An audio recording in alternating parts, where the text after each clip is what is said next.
মঠ এবং সেই বেলুড় মঠের অন্যতম আকর্ষণ হচ্ছে সেখানকার ভোগ, দুর্গাপূজা, ঠাকুরের জন্মোৎসব, মায়ের উৎসব, স্বামীজির উৎসব।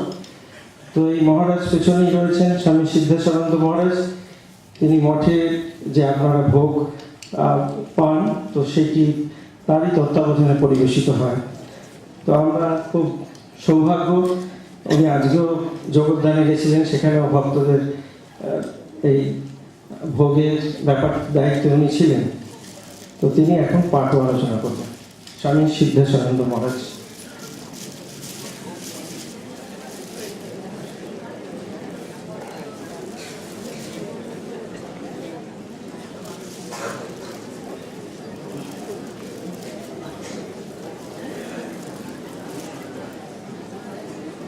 অশোক,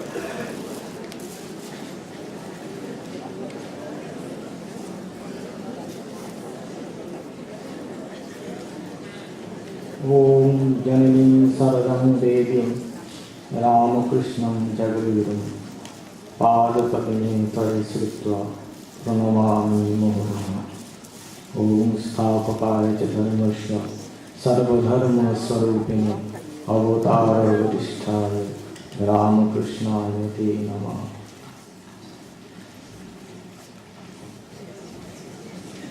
আমাদের আজকে আলোচনার বিষয় শরণাগতি। আমার আলোচনা করার মতো যোগ্যতা নেই, ভাস্কর আমরা ধরে করে নিয়ে এসেছি, আমি তো হাঁড়ি কুড়ি নিয়ে থাকি। যাই হোক, তবু আমরা ঠাকুরের একটু স্মরণ করবো, এইটাই। আমরা শরণাগতি মানে আমরা জানি শরণাগতি একরকম আশ্রয় প্রাপ্তি, যেটা চিরশান্তি। আমরা এইমাত্রই ঠাকুরের কাছে সবাই শরণ আশ্রয় প্রাপ্তি চেয়েছি, যেন আমরা ঠাকুরের আশ্রয় পাই। আর এই আশ্রয় হলো আমাদের নিজের আশ্রয়, নিজের আলোয় ফিরে যাওয়া। আমাদের আশ্রয় হলো ঠাকুর।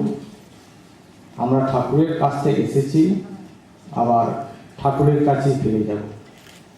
আর এই ফিরে যাওয়ার জন্যই তার প্রতি শরণাগতি, স্মরণ স্মরণ চিন্তন। শ্রী শ্রী ঠাকুরকে স্মরণ স্মরণ চিন্তন করতে করতেই আমরা পূর্ণ শরণাগতি প্রাপ্তি হব। পূর্ণ শরণাগতি, পূর্ণ বিশ্বাস, পূর্ণ জ্ঞান, পূর্ণ ভক্তি, প্রত্যেকটি শব্দই একার্থ। সবগুলি চরম প্রাপ্তি এক। আমাদের তিনি সাধন, তিনি সাধ্য। এই সাধন তৈল ধারাবর স্মরণ স্মরণ সাধন অভ্যাসটা সর্বদা যদি তাতে মন রাখতে পারা যায়, তাহলে আর বেচালে পা পড়বে না। ঠাকুরের শরণাগতি লাভের জন্য বিভিন্ন প্রকার উপদেশ দিয়েছেন। ঈশ্বরের প্রতি কীভাবে শরণাগত হতে হয় আমরা সবাই কথামৃতে পড়েছি, জানি। তবু আমরা একবার সেই কথাই বলছি। ঠাকুর যেমন বলেছেন যে ঝড়ের এঁটো পাতা, বিড়াল ছানার স্বভাব, সে তার মায়ের উপর সম্পূর্ণ নির্ভর।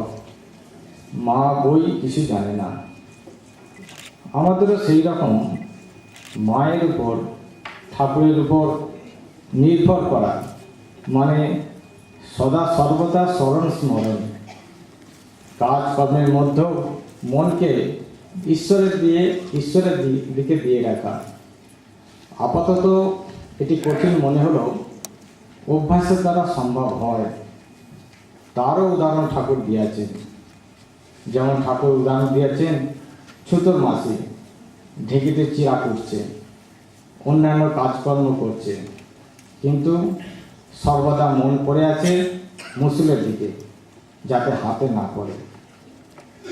ঠিক এইরকম আমরা যদি সকল কাজকর্মের মধ্যেও মন ঈশ্বরে অর্থাৎ ঠাকুরের প্রতি থাকে, তাহলে এই জগৎরূপ মুসুল হাতে পড়বে না। এটিও ওই ছোটোর মাসির মতো অভ্যাস ও অধ্যাবসায় দ্বারা সম্ভব। আর তার জন্যই সদা সর্বদা ভগবানকে, ঠাকুর মাকে স্মরণ স্মরণ করতে করতে সব শেষে এই পূর্ণ শরণাগতি। স্বামীজি তার মহামন্ত্রে বলছেন, তসমাৎ ত্বমেব শরণম মম দীনবন্ধু। হে প্রাণনাথ, সর্বতভাবে তুমি একমাত্র আমার আশ্রয়। শ্রী শ্রী মায়ের বাণী, অভয় বাণী, সেটা আমরা জানি। মা বলছেন যে তাঁর অর্থাৎ ঠাকুরের নাম নেয় তার কখনো দুঃখ থাকে না। যে তাঁর শরণাগত তাকে তিনি রক্ষা করবেনই করবেন।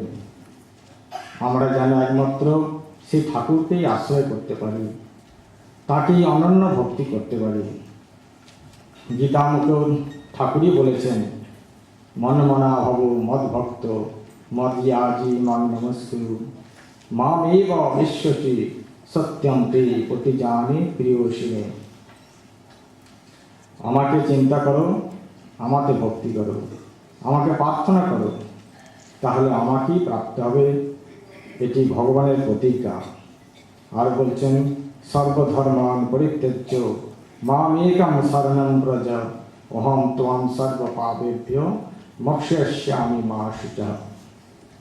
সমস্ত ধর্মাধর্ম, ভালো মন্দ, পাপ পুণ্য কোনো কিছুই না চেয়ে কেবল আমাকেই চায়, আমারই শরণাগত, আমাকেই আশ্রয় করে, তাদের আমি সর্বতভাবে রক্ষা করি, সমস্ত পাপ পুণ্য থেকে পরিত্রাণ করি, সর্বশেষ আমাকেই প্রাপ্ত হয়। সমস্ত শাস্ত্র, পুরাণ, ভাগবত, রামকৃষ্ণ কথামৃতে শরণাগতিকে বিশেষভাবে প্রাধান্য দিয়েছেন। শরণাগতি উপায় এবং উপেয়, ইহাই সাধন এবং ইহাই সাধ্য। এই শরণাগতি সাধন করতে করতে শরণাগতি প্রাপ্তি হওয়া যায়। শ্রী শ্রী ঠাকুর কথামৃতে কোন এক ভক্ত ঠাকুরকে জিজ্ঞাসা করেছেন, সংসারীদের কোনো উপায় আছে কিনা? তার উত্তরে ঠাকুর বলছেন, উপায় থাকবে না কেন?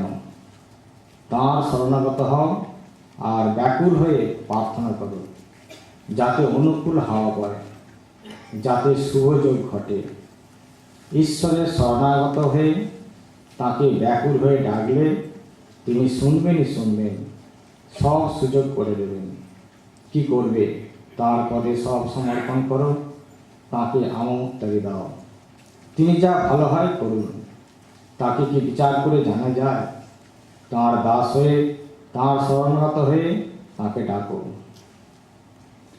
স্বামীজি দেববাণী গ্রন্থে এক জায়গায় বলছেন শরণাগতি সম্বন্ধে যে আমরা বদ্ধ, এই ভাব আমাদের স্বপ্ন মাত্র। জেগে ওঠো, বন্ধন চলে যাক।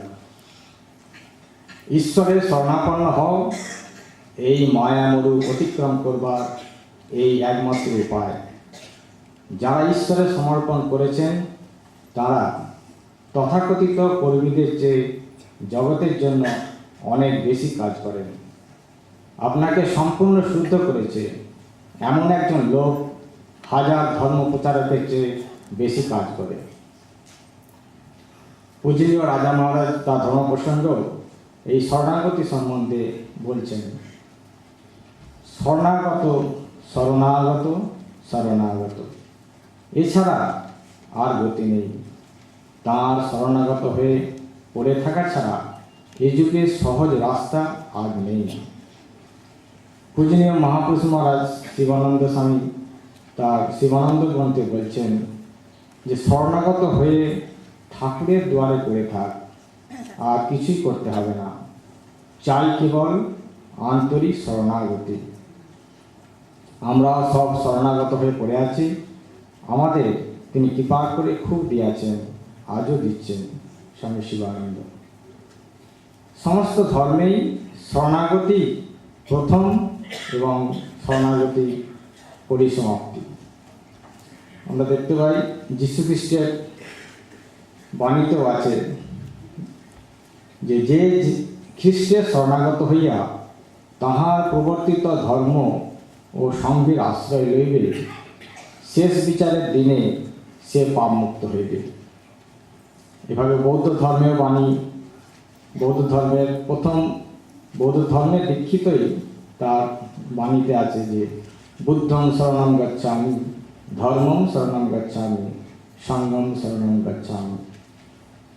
উপনিষদাদি তাতেও আমরা দেখতে পাই এই শরণাগতি কীভাবে বলা হয়েছে।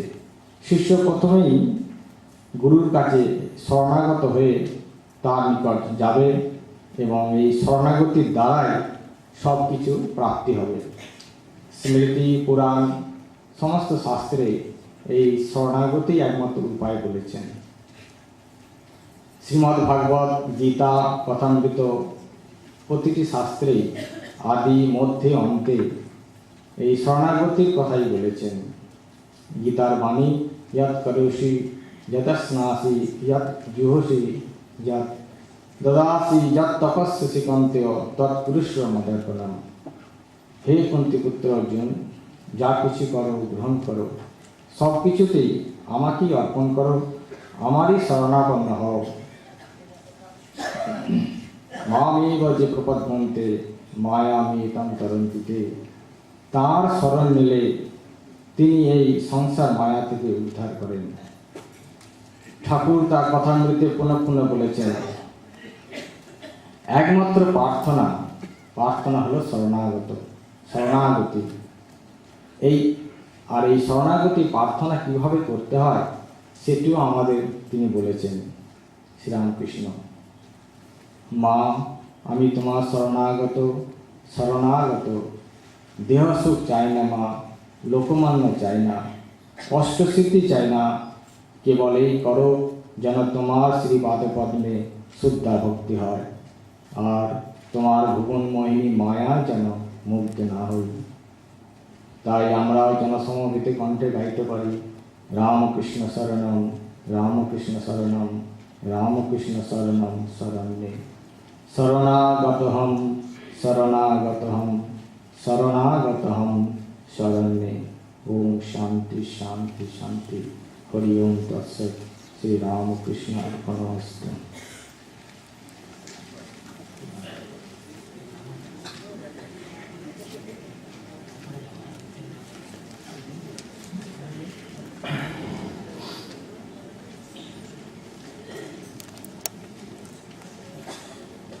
আমরা সময়ের সঙ্গে একটু আগেই চলছি, তাতে সুবিধাও আছে, কারণ আমাদের এখন বক্তব্য রাখবেন স্বামী বলভদ্রানন্দজি মহারাজ, সহ সম্পাদক রামকৃষ্ণ মঠ ও রামকৃষ্ণ মিশন। মহারাজের ভাষণের বিষয় প্রাত্যহিক জীবনে শ্রীরামকৃষ্ণের অনুধ্যান, এবং বক্তৃতার পরে আমাদের স্বামী সুপর্ণানন্দজি এবং স্বামী বলভদ্রানন্দজি দুজনেই আপনাদের যদি প্রশ্ন থাকে প্রশ্নগুলো নিচে সেলস কাউন্টারে সেখানে জমা দিতে পারেন, তার প্রশ্ন উত্তর দেবেন।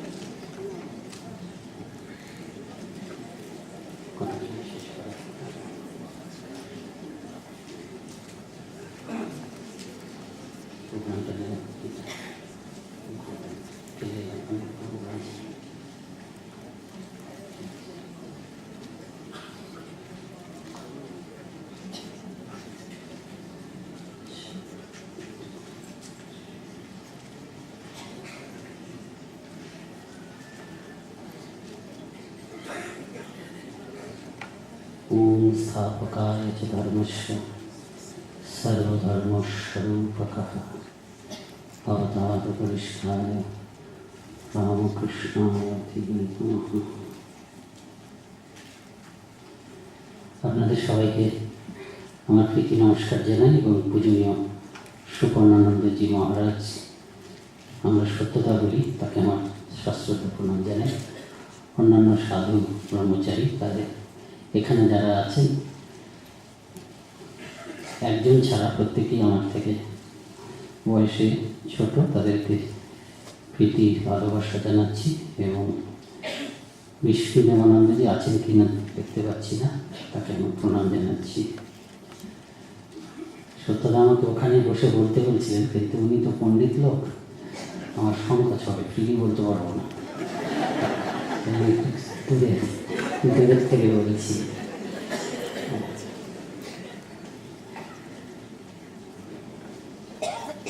আমার বিষয়টা হচ্ছে দৈনন্দিন জীবনে শ্রীরামকৃষ্ণের অনুধ্যান, শ্রীরামকৃষ্ণ বা শ্রীরামকৃষ্ণের স্মরণ মনন চিন্তন। শ্রীরামকৃষ্ণ মানে হচ্ছে শুধু তো শ্রীরামকৃষ্ণ নন, ঠাকুর, মা, স্বামীজি, এই তিনজনকে নিয়ে আমরা শ্রীরামকৃষ্ণ ভাব বলি, একটা অখণ্ড ভাব। আর অনুধ্যান মানে শুধু স্মরণ মনন নয়, গোটা দিনটা 24টি ঘন্টাতেই যাতে তাকে ধরে থাকতে পারি, এটাই হচ্ছে ব্যাপার। উদ্দেশ্যটা কি? উদ্দেশ্যটা হচ্ছে চিরকালের জন্য আমাদের দেশের মুনি ঋষিরা তার সমাধান করে দিয়ে গেছেন। সারা পৃথিবী জুড়েই যে কোনো মানুষ, ভাষার তফাৎ যাই থাকুক, সব সিদ্ধ পুরুষরা নিশ্চয়ই একই অনুভব করেছেন। সেখানে সব শেয়ালের একরা, ঠাকুর বলছেন। সেটা হচ্ছে ভেতরে আমরা যত বিচিত্র হই না কেন, বাইরে ভালো মন্দ, খুব ভালো খুব মন্দ, মাঝারি, পুরুষ নারী, এই দেশ সেই দেশ, অল্প বয়স্ক বা বেশি বয়স্ক, যাই হই না কেন, বাইরে তো এইভাবে সব তফাৎ আছে, ভেতরটা কিন্তু এক। ভেতরে একটা বস্তু আছে, সেটা এক, এবং সেটাকে আমরা একটা দৈবী সত্তা বলছি। কোনো শব্দ দিয়ে তো বলতে হয়, সেই জন্য আমরা দৈবী সত্তা বলছি, চেতন সত্তা বলছি। সহজ সরলভাবে আমরা যে কথাটা বুঝে থাকি যে ভেতরে আমরা প্রত্যেকেই ভগবান, যত খারাপ হই না কেন। ঠাকুর বলছেন না যে যোগী যখন ধীরে ধীরে সে সাধনার দিকে এগোচ্ছে, তার একটা করে অনুভূতি হতে থাকে, তার এই কুলকুণ্ডলিনী যাচ্ছে, তার এক একটা করে, যোগী কেন, যে কোনো সাধকই, যে পথে কেউ চলুক না কেন, সাধক যখন ক্রমশই এগোতে থাকছেন, তখন এক একটা করে অনুভূতি হয় এবং সে নিজেকে দেখে নিজে অবাক হয়ে যায়, বলতে থাকে একই একই। স্বামীজি একটা সুন্দর কথা বলছেন, ইংরেজি কথা, এটা রঙ্গনাথজি মহারাজ খুবই উদ্ধৃত করতেন, যে তুমি তোমার ভেতরের দেবতাকে জাগাও, ঘুমিয়ে আছে দেবতা।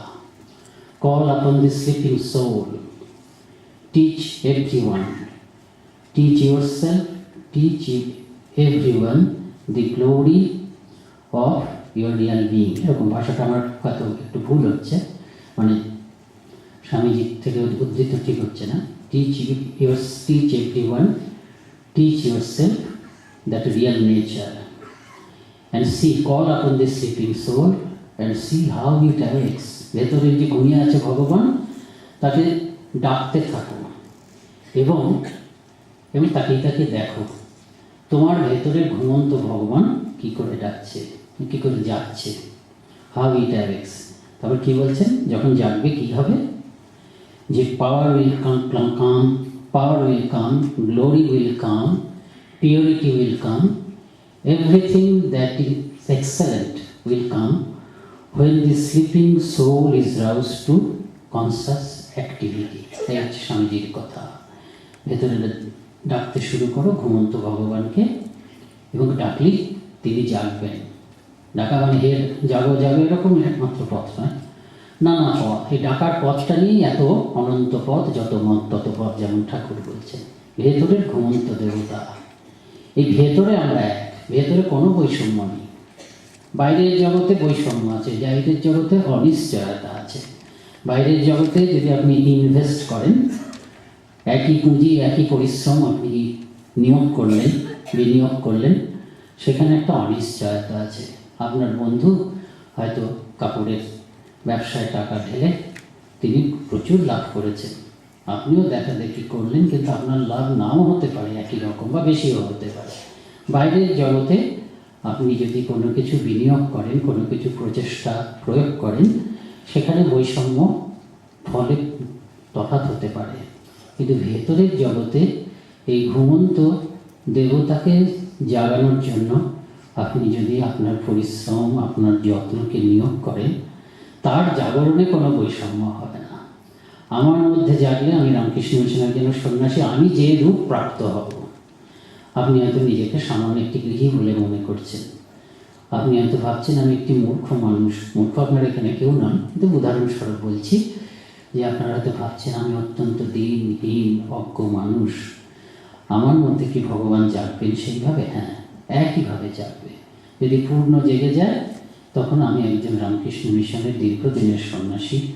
আমার অন্তর্জগতের এবং আমার ব্যক্তিত্বের যে রূপ হবে, আপনি যেখানেই থাকুন না কেন, গৃহী হন বা যা হন, আপনার মধ্যে যখন সেই ভগবান পূর্ণরূপে জেগে উঠবে, তখন আপনারও অন্তর্জগতের রূপ বা আপনারও ব্যক্তিত্বের রূপ, অন্তর্জগৎটা তো বাইরে প্রকাশিত হয়। একটা মানুষ কত মানুষকে শান্তি দেয়। গীতানন্দজির আজকে স্মরণ সভা হচ্ছে, তার জীবনীতে আপনারা পড়েছেন, আপনারা গেছেন, দেখেছেন তাকে।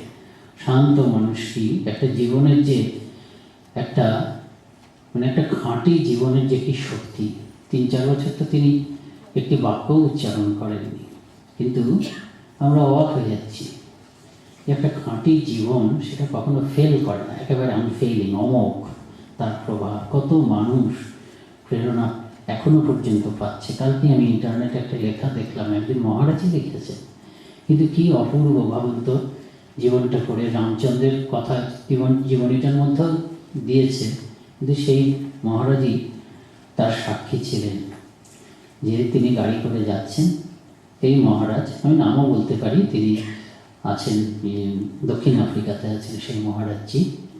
তিনি তার খুব কম্পিউটার স্যাভি আর কি, তিনি তার ব্লগের মধ্যে সব ঠাকুরমা স্বামীজির কথা লেখেন। তো আমি পড়লাম কালকে, তিনি যাচ্ছেন তার সেন্টারে, গীতানন্দজি মহারাজ গিয়েছিলেন, তাকে গাড়ি করে নিয়ে যাচ্ছেন।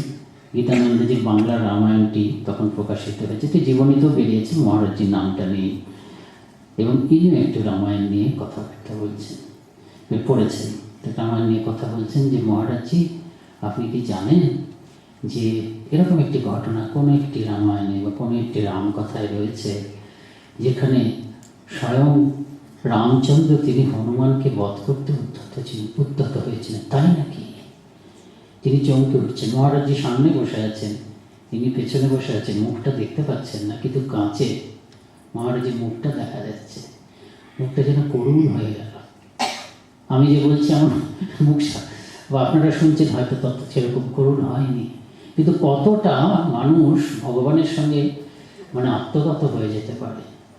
তারপর ধীরে ধীরে তিনি গল্পটি বলছেন যে রামজি ব্রহ্মাস্ত্র তুলে নিয়েছেন, মহাবীর শরণাগত, মহাবীর তো বীর, তিনি রামজির কাছ থেকে আত্মরক্ষা করার চেষ্টা করলেন না। রামজি যদি তাকে বধ করেন সেটাই তার কাছে আশীর্বাদ। তিনি দাঁড়িয়ে আছেন, আর মহারাজজির চোখ থেকে জল পড়ছে। তারপরে তিনি সেই আগের রূপে ফিরে এলেন, যেন ধরে প্রাণ ফিরে এলো। যখন রামজি, আমি কাহিনী শুনি, তাহলে কাহিনীটা পড়লে বুঝতে পারবো, রামজি হয়তো পরীক্ষা করছিলেন, রামজি মহাবীরকে আলিঙ্গন করলেন, তখন তিনি স্বস্তি পেলেন।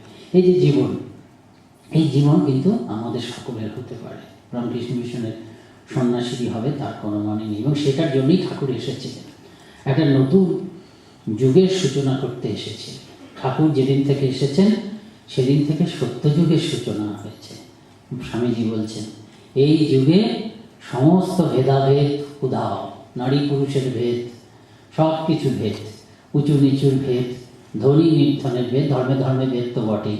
স্বামীজি এই কথা বলছেন না, কিন্তু পরের যে কথাটা বলতে যাচ্ছি, কিন্তু এই ভেদ উধাও, যে গার্হস্থ্য আশ্রম এবং সন্ন্যাস আশ্রমের মধ্যে যে ভেদ, ভেদ মানে কি, যে গুণগত মানে গার্হস্থ্য আশ্রম যেখানে পৌঁছতে পারে, সন্ন্যাস আশ্রম সেখানে পৌঁছতে পারে। এটা স্বামীজি বলে গেছেন, each is great in his own place. আপনারা ইয়েতে পড়েছেন, কর্মযোগে পড়েছেন, যে নিজ নিজ কর্মক্ষেত্রে, নিজ নিজ ক্ষেত্রে প্রত্যেকেই সমান। প্রকৃত গৃহী হওয়া এবং প্রকৃত সন্ন্যাসী হওয়া দুটোই সমান কঠিন, সমান আনন্দের, সমান গৌরবের, সমান মহিমার। ভেতরের দেবতাকে জাগাতে হবে। কিভাবে জাগাবো? সব কিছু করে। অনেক কথা শুনলেন, অনেক কথা আমরা সারাদিন ধরে শুনছি। সাধন ভজনের শেষ নেই। শরণাগতি, সহজ সরল কথা আগে মহারাজজি খুব ভালো সুন্দর বললেন। ঠাকুরের কথা, ঠাকুর নিজে সহজ ছিলেন, তার কথাও সরল। ধর্মের কথা, ভগবানের কথা সহজ সরলভাবে লোকের কাছে উপস্থাপন করলে নিজেরও আনন্দ, অন্যেরও আনন্দ। তো যাই হোক, শরণাগতি একটা উপায়, অনেক কিছু উপায় আছে। আমি যেটা বলে থাকি, আপনারা যারা রামকৃষ্ণ ভাবানুরাগী গৃহীরা আছেন, তারা রামকৃষ্ণ ভাবানুরাগী যে সন্ন্যাসী, তাদের জীবনধারাটাকে অনুসরণ করুন। রামকৃষ্ণ ভাবাশ্রিত সন্ন্যাসী এবং রামকৃষ্ণ ভাবাশ্রিত গৃহী, এই দুইয়ের মধ্যে যে জীবন ধারণের পদ্ধতি, ওয়ে অফ লাইফ বা লাইফস্টাইল যেভাবেই বলুন না কেন, তার মধ্যে কোনো তফাৎ নেই। গুণগত, কোয়ালিটেটিভ কোনো তফাৎ নেই। যদি কিছু থেকে থাকে, পরিমাণগত একটু তফাৎ থাকতে পারে, কোয়ান্টিটেটিভ তফাৎ থাকতে পারে। কেন? আমাদের বিরাট জগৎ, আমাদের তো নির্দিষ্ট কোনো সংসার নেই, সমস্ত সংসারই আমাদের সংসার। আপনারা বাড়িতে বিশেষ উৎসবে নেমন্তন্ন করেন, লোককে খাওয়ান, হয়তো 15, 20, 25, 50, 100, 200 হতে পারে। আমাদের বিশেষ উৎসবে আমরা হয়তো 5000, 6000, 10,000, আজকে যোগদান হয়তো 10,000 হবে। এই জন্য পরিমাণগত তফাৎটা হয়তো আছে, কিন্তু গুণগত তফাৎ নেই। আমরা যেভাবে দিন শুরু করি এবং দিনটা শেষ করি সারাদিনে, আপনাদের সেটাই হচ্ছে ঠাকুরের ঈপ্সিত। একই ব্যাপার। আমরা একটু ঠাকুরের নাম করি, গুরুদেব দীক্ষা দিয়েছেন, সেটা করি, আপনারাও করেন। এবং মজা হচ্ছে, আমাদের, আপনার গৃহী হন, আমি সন্ন্যাসী হই, আমাদের গুরু তো একই অধিকাংশের ক্ষেত্রে। রামকৃষ্ণ মঠ থেকে যারা দীক্ষা নিয়েছেন, তাদের সকলের গুরু তো দেখা যাচ্ছে আমাদের হয় প্রেসিডেন্ট মহারাজ বা ভাইস প্রেসিডেন্ট মহারাজই আমারও গুরুদেব, কোনো এক সময় যারা প্রেসিডেন্ট ভাইস প্রেসিডেন্ট ছিলেন আমার গুরুদেব, এবং আপনাদেরও অধিকাংশেরই তাই। আমি রামকৃষ্ণ ভাবাশ্রিত বলতে শুধু রামকৃষ্ণ মঠে দীক্ষিত কথা বলছি না, যে কোনো জায়গায় বা সবাই। সদ্গুরু মানে এক, শ্রীরামকৃষ্ণই হচ্ছে গুরু। তো সেইভাবে তিনি যেমন বলেছেন, একটু সাধন ভজন করলাম। তারপরে আমরা কী করি, আমাদের মঠ মিশনে যেহেতু আছে, একটু চ্যান্টিক করি, পাঠ করি। আপনারা তো সকালবেলা উঠেই পাঠ করতে পারবেন না, ধর্মগ্রন্থ কিছু পড়া, সেটা হয়তো আপনারা করতে পারবেন না, আপনাদের অন্যরকম। কিন্তু আমরা একটু করে তারপরে আমাদেরও কিন্তু কাজ, খুব তাড়াতাড়ি সময় পাওয়া যায় না। তাড়াতাড়ি চান টান করে কখন কাজে অফিসে গিয়ে বসবো। অফিস হয়, অফিস এই যে আগের মহারাজ বললেন যে খুন্তি বেলুর মঠে থাকে না, দেখি তার কাজে একরকম সারাক্ষণ এই বিরাট উৎসব, সেই নিয়ে তিনি মাথা কামাচ্ছেন। তা আমাদের সঙ্গে সঙ্গে চিন্তা, কাজকর্ম করছে, আপনাদেরও চিন্তা যে এক্ষুনি কী করতে হবে, চা দিতে হবে, অমুক করতে হবে, তমুক করতে হবে। সব আপনাদের কাছ থেকে শুনেছি, সব শুনে আমাদের ধারণা হয়ে গেছে যে পান চাতে হবে, তারপরে সবজিওয়ালা এইসব করতে হবে সকালবেলায়। কি ব্যাপারে ভরা যা অসুবিধে, আজকে সকাল থেকে পানটা খারাপ। তা এসব তো আমাদেরও আছে অশান্তি সাংসারিক, এটুকু আমি ছোটো ছোটো অশান্তি বলবো, স্মুথ তো হবে না, এর মধ্যে দিয়ে যেতে হবে। আমাদের অশান্তি